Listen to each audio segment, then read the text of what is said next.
Hello everyone, welcome to the Newsbrowse News broadcast.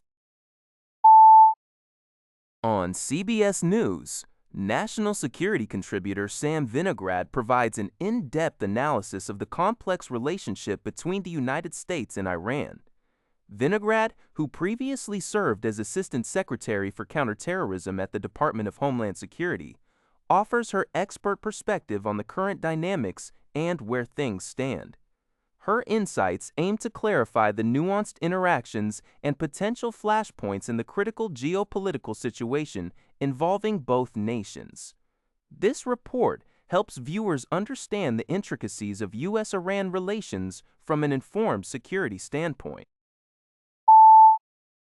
Al Jazeera reports on a deadly incident in Ramallah, occupied West Bank, where two individuals were killed after Israeli settlers opened fire on a school. Among the victims was a 14-year-old boy who sustained a fatal gunshot wound to the head. This violent act is highlighted by Al Jazeera as occurring amidst a significant increase in aggression perpetrated by Israeli settlers and forces against Palestinians in the region. The article underscores the ongoing tensions and the severe impact of such violence on the local population.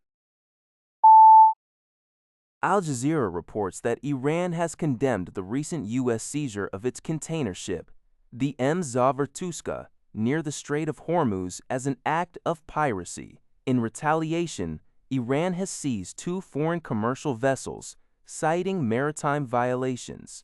The U.S. military had enforced a naval blockade on Iranian ports, stating the Tuska defied warnings to halt its passage. This incident follows a broader war on Iran that began in February with U.S.-Israel airstrikes and a prior U.S. sinking of an Iranian warship, the Iris Dana, in March. Maritime law experts note that, strictly speaking, U.S. government actions do not constitute piracy under international law, as piracy requires private gain. However, they acknowledge the U.S. is pushing the edges of conventional legal frameworks by enforcing sanctions and blockades. Iran views these actions as a breach of a 2-week ceasefire. Al Jazeera reports that China's economy has started the year strong, with a 5% growth in the first quarter surpassing expectations, even as the conflict between the U.S., Israel, and Iran disrupts global energy markets. However, the article highlights underlying complexities, including weak domestic consumption, a struggling property sector, and demographic challenges like a shrinking population, which continue to weigh on the economy. Despite these headwinds, Beijing is increasing its investment in high-tech industries and green energy, sectors where China already holds a dominant position in global supply chains. This strategic focus may provide China with a degree of insulation from the disruptions in global energy flows caused by the ongoing Iran war. U.S. President Donald Trump has set a deadline of 3 to 5 days for Tehran to present a coherent counteroffer, according to a report by Axios, which cited U.S. officials.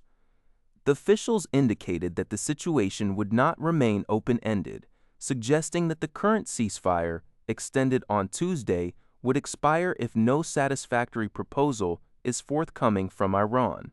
This development comes as delegations from Iran and the United States were expected to engage in a second round of peace talks in Pakistan this week. The initial round of negotiations, held in Islamabad on April 11-12, reportedly ended without a resolution. Shinyunet. That's all for this video. Thank you for watching. See you in the next video.